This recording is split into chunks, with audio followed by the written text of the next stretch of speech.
Maligayang pagdating sa ating aralin ngayon. Tatalakayin natin ang isa sa pinakamakabuluhang kabanata ng kasaysayan ng Pilipinas, ang panahon ng pagsakop ng Japan sa ating bansa noong ikalawang digmaang pandaigdig. Sa pagitan ng taong 1941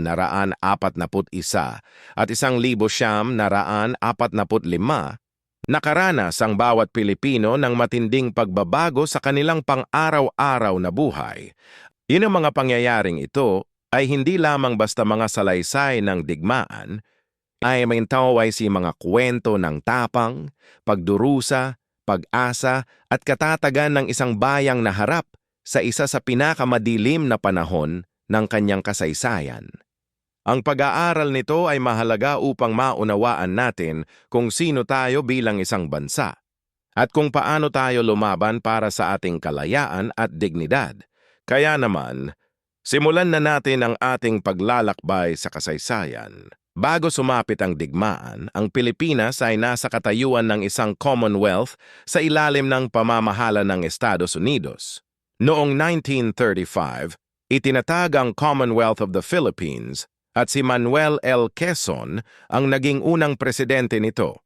Ang layunin ng panahong ito ay ihanda ang bansa para sa ganap na kalayaan na nakatakdang ipagkaloob noong 1946. Aktibo ang pamahalaan sa pagbuo ng mga institusyon, pagpapalakas ng ekonomiya at pagsasanay ng sariling hukbo sa ilalim ni General Douglas MacArthur bilang Field Marshal. Ang ugnayan ng Pilipinas at Estados Unidos ay malalim at matibay, pang-ekonomiya, politikal at militar. Ang mga Pilipino ay nagtitiwala sa proteksyon ng Amerika, habang ang Amerika naman ay nagpapanatili ng mahahalagang base militar sa bansa. Ngunit sa kabila ng lahat ng paghahanda, hindi pa handa ang Pilipinas sa malaking pagsubok na malapit nang dumating mula sa silangan. Sa pagtatapos ng dekada 1930s, ang Japan ay naging isa sa pinakamakapangyarihang bansa sa buong Asya. Ang kanilang ambisyon ay hindi lamang limitado sa kanilang sariling lupain. Nais nilang kontrolin ang buong rehiyon ng Asya-Pasipiko. Ito ang pundasyon ng kanilang programa na tinatawag na Greater East Asia Co-Prosperity Sphere o sa Filipino ay ang Dakilang Silangang Asya na kapwa kasaganaan. Sa panlabas, ipinangako ng Japan na palayain ang mga bansang Asyano mula sa kolonyal na pamamahala ng kanluran. Ngunit sa katotohanan, nais nilang ilagay ang mga bansang ito sa ilalim ng kanilang sariling kapangyarihan at kontrol. Naging target ang Pilipinas dahil sa tatlong dahilan. Una, ito ay estratehikong nakalagay sa gitna ng Asya-Pasipiko. Pangalawa, ito ay kontrolado ng Estados Unidos na kalaban ng Japan. At pangatlo, ang Pilipinas ay mayaman sa likas na yaman na kailangan ng Japan para sa kanilang patuloy na pagpapalawak ng kapangyarihan sa buong mundo. Noong Disyembre 1741, naglunsad ang Japan ng isang biglaang pag-atake sa Pearl Harbor sa Hawaii, kung saan nakabase ang pangunahing hukbong dagat ng Estados Unidos sa Pasipiko. Sa loob lamang ng ilang oras, daan-daang eroplano ng Japan ang bumomba sa mga barko at pasilidad ng Amerikano na nagresulta sa pagkamatay ng mahigit 2,000 Amerikanong sundalo at pagkasira ng maraming sasakyang dagat. Kinabukasan, noong Disyembre 8, opisyal na nagdeklara ng digmaan ang Estados Unidos laban sa Japan. Ang pasyang ito ay direktang nagbago ng kapalaran ng Pilipinas sapagkat bilang isang teritoryo ng Amerika, automatikong naging bahagi ng digmaan ng bansa. Hindi na ito simpleng salungatan sa malayo, ito ay isang banta na mabilis na lumapit sa mga pinto ng Pilipinas. Sa loob ng ilang oras pagkatapos ng Pearl Harbor, nagsimula na ang Japan na maghanda para sa susunod nilang target, ang Pilipinas. Ilang oras lamang pagkatapos ng pag-atake sa Pearl Harbor, sinimulan na ng Japan ang kanilang opensiba sa Pilipinas. Noong Disyembre 8, 1941, maagang umaga, Nagpadala ang Japan ng mga eroplano patungo sa iba't ibang estratehikong lokasyon sa bansa. Isa sa pinakamapangwasak na pag-atake ay ang pagbomba sa Clark Air Base sa Pampanga na siyang pangunahing base ng himpapawid ng Estados Unidos sa Pilipinas. Halos sabay-sabay, binomba rin ang iba field sa Zambales. Libu-libong eroplano at pasilidad ang nawasak sa loob lamang ng ilang oras. Hindi natigil doon ang Japan. Patuloy silang nagpadala ng mga tropang lumusob sa iba't ibang bahagi ng Pilipinas, kabilang ang Apari sa Cagayan, Vigan sa Ilocos Sur at Legazpi sa Albay. Noong Disyembre 22, nagsimulang lumusob ang pangunahing hukbo ng Japan sa Lingayen Gulf sa Pangasinan at mabilis nilang sinulong ang kanilang mga puwersa patungong Maynila. Matapos ang mabilis na pagsulong ng mga Hapones sa iba't ibang bahagi ng Pilipinas, nagdesisyon si General Douglas MacArthur na ilipat ang kanyang mga puwersa sa Bataan Peninsula at Corregidor Island. Dito nagsimula ang isa sa pinakamakabuluhang labanan sa kasaysayan ng Pilipinas. Ang mga Pilipino at Amerikanong sundalo na kilala bilang USAFFE o United States Armed Forces in the Far East ay matapang na nagtanggol ng kanilang mga linya ng depensa sa loob ng ilang buwan. Ngunit kabila ng kanilang tapang, napakaraming hamon ang kinaharap nila. Kulang sila sa pagkain, gamot, armas, at reinforcement. Walang dumating na tulong mula sa Estados Unidos dahil abala rin ito sa ibang bahagi ng digmaan. Sa kabila ng lahat ng kahirapan, nagtagal ang mga mandirigma sa Bataan hanggang Abril 9, 1942, at ang Corregidor naman ay nahulog noong Mayo 6, 1942, na nagmarka ng opisyal na pagkatalo ng mga alyado sa Pilipinas. Noong Abril 9, 1942, sumuko ang mga puwersang Pilipino at Amerikano sa Bataan, ngunit ang kanilang pagdurusa ay hindi natapos doon. Nagsimula ang isa sa pinakamalupit na pangyayari sa kasaysayan ng digmaan, ang Bataan Death March. Pinilit ng mga Hapones na sundalo ang humigit kumulang 60,000 Pilipino at 10,000 Amerikanong bilanggo na maglakad ng halos 72 kilometro mula Mariveles, Bataan patungong Camp O'Donnell sa Capas, Tarlac. Sa ilalim ng naglalagablab na init, walang sapat na pagkain, tubig o pahinga, naglakad ang mga bihag sa loob ng ilang araw. Ang mga nahinto, nagkasakit o nanghina ay pinatay ng walang habas ng mga bantay. Libu-libo ang namatay sa daan dahil sa gutom, sakit at karahasan. Ang Bataan Death March ay naging simbolo ng kalupitan, ng digmaan at patotoo sa di matitinag na lakas ng loob ng mga Pilipinong sundalo. Matapos ang pagbagsak ng Bataan at Corregidor, agad na itinatag ng Japan ang kanilang kontrol sa buong Pilipinas. Noong Enero 2, 1942, pumasok ang mga Hapones na puwersa sa Maynila at inihayag ang pagtatayo ng Japanese Military Administration. Ang layunin nito ay kontrolin ang lahat ng aspeto ng pamahalaan, ekonomiya at lipunan ng bansa.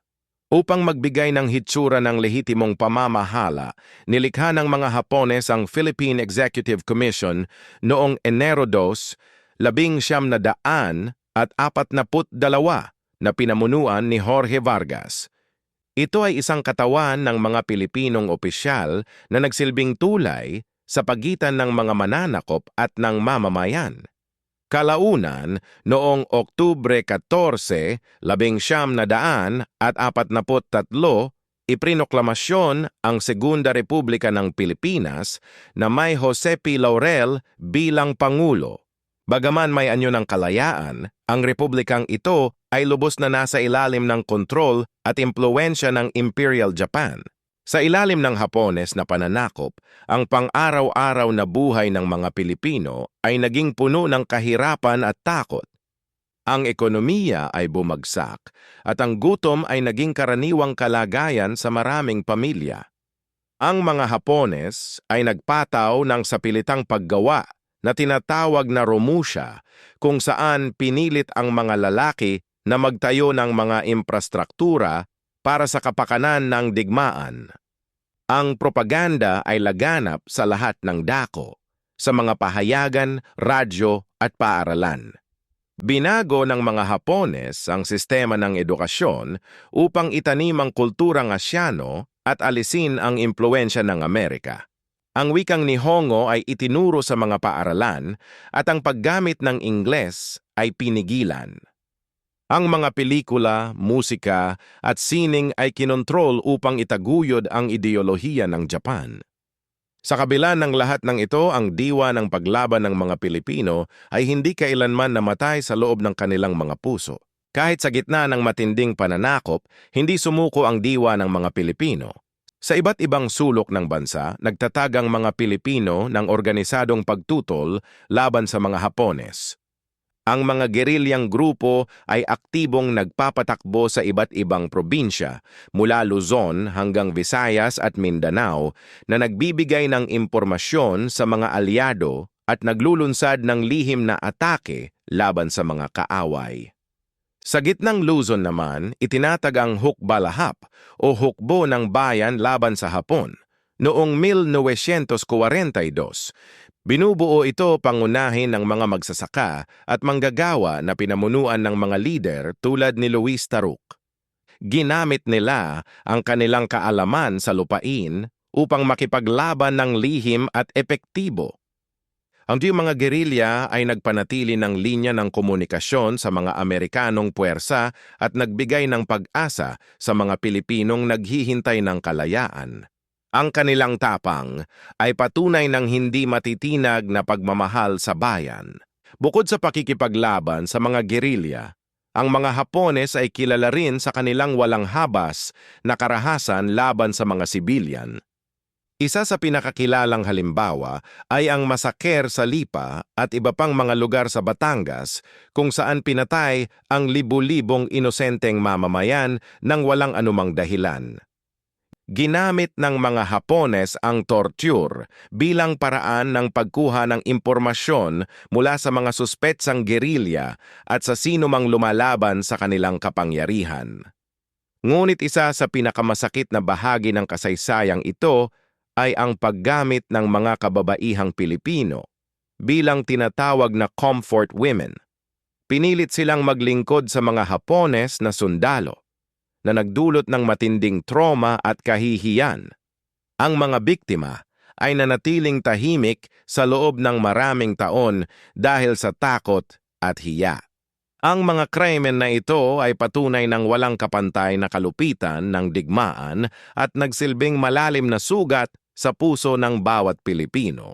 Matapos ang mahigit 2 taon ng pananakop, dumating na ang sandali ng pag-asa. Noong Oktubre 27, 1944, lumunsad si General Douglas MacArthur sa dalampasigan ng Leyte kasama ang mga puwersang Amerikano at Pilipino. Ito ang katuparan ng kanyang sikat na pangako. Ang 3 salitang nagbigay lakas sa bawat Pilipino sa loob ng mahabang panahon ng kadiliman, I shall return. Hindi ito basta pangako lamang.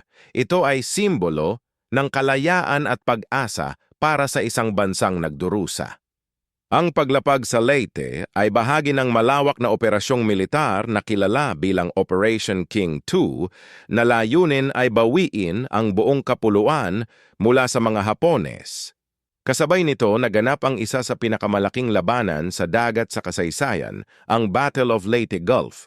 Ito ang simula ng dulo ng pananakop at ang unang hakbang tungo sa muling pagpapalaya ng Pilipinas. Matapos ang matagumpay na paglapag sa Leyte, itinuloy ng mga puwersang Amerikano at Pilipino ang kanilang opensiba patungo sa Luzon. Noong Pebrero 1945, nagsimula ang isa sa pinakamarahas na labanan ng buong digmaan, ang labanan sa Maynila. Sa loob ng halos 1 buwan, nagkaroon ng matinding away sa kalye ng lungsod sa pagitan ng mga puwersang Hapones at ng mga nagpapalaya. Ang mga Hapones, sa halip na sumuko, ay nagpasya na labanan hanggang sa huli, na nagdulot ng napakalaking pagkawasak. Tinatayang mahigit sa 100,000 sibilyan ang namatay sa labanan at halos lahat ng makasaysayang gusali ng lungsod ay nawasak. Ang dating magandang Pearl of the Orient ay naging isang tambak ng mga guho. Kasabay nito, sunod-sunod na napalaya ang iba't ibang bahagi ng Pilipinas. Sa bawat probinsya at isla, ang mga gerilya at regular na hukbo ay nagtutulungan para itaboy ang mga Hapones hanggang sa unti-unting mabawi ang kalayaan ng bansa. Noong Setyembre 2, 1945, opisyal na sumuko ang Japan sa mga Allied Forces sa tuktok ng USS Missouri sa Tokyo Bay. Ito ang hudyat ng katapusan ng ikalawang digmaang pandaigdig at ng mahabang pananakop sa Pilipinas. Ngunit ang kalayaang iyon ay may kasamang napakalaking presyo. Tinatayang mahigit 1,000,000 Pilipino ang namatay sa buong digmaan. Ang Maynila, na dating isa sa pinakamagandang lungsod sa Asya, ay halos ganap na nawasak. Ang mga tulay, kalsada, paaralan, at ospital ay gumuho. Ang ekonomiya ay halos wala nang natirang pundasyon. Sa kabila ng lahat ng ito, nagsimulang bumangon ang bansa. Ang pamahalaan, kasama ang tulong ng Estados Unidos, ay nagsimulang ibalik ang mga serbisyo at infrastruktura. Noong Hulyo 4, 1946, opisyal na isinilang ang Republika ng Pilipinas. Ang muling pagtatayo ay mahirap, ngunit ang diwa ng bawat Pilipino ay hindi nasira ng digmaan. Ang kasaysayan ng pananakop ng Japan sa Pilipinas mula 1941 hanggang 1945 ay hindi lamang isang pahina ng digmaan. Ito ay patunay ng di matitinag na tapang at tibay ng loob ng bawat Pilipino. Nakita natin kung paano naharap ang ating mga ninuno sa matinding pagsubok. Mula sa Bataan Death March, sa buhay sa ilalim ng pananakop, hanggang sa walang sawang paglaban ng mga gerilya at hukbalahap. Ang bawat luha, bawat sakripisyo, at bawat tagumpay ay naging pundasyon ng pagkakakilanlang Pilipino.